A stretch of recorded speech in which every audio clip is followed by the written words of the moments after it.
Rumah dibobol maling, singgo sikok unit HP lenget dibawa pelaku. Rahmawati, emek rumah tangga warga lorong Amin Mulia, Kelurahan 15 Ulu, Kecamatan Jakabaring, Palembang, bikin laporan polisi.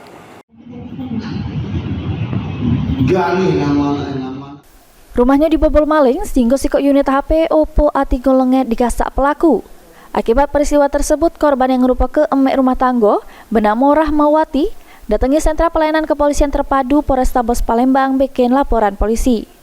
Peristiwa kemalingan tersebut terjadi di Jalan Pangeran Ratu, Lorong Amin Mulia, Kelurahan 15 Ulu, Kecamatan Jakabaring, Palembang.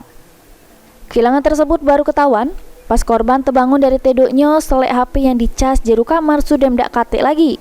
Pas diperiksa bener be jendela kamar sudem terbuka. Ditambah ke korban kemalingan pecah ini sudah 4 kali dialaminya, sama sudah 4 kali ngadu ke polisi. Maka dari itu korban berharap pelaku bisa cepat ditangkap. Itu ketahuannya jam 3.30 setengah 4 subuh. Itu dirusak apa? Jendela. Jendela kamar. Kamar. Posisi handphone? Posisi handphone ada di atas kepala, dicas. Dicas lagi. Nah itulah sering Bu kejadian itu Bu. Udah sering, udah 4 kali ini. Kemalingan? Iya, udah 4 kali. Modusnya seperti itu Bu? Iya, kayak gitu. Merusak pintu gitu? Merusak jendela. Terus handphone? Handphonenya udah tahu juga pas pagi-pagi udah nggak ada.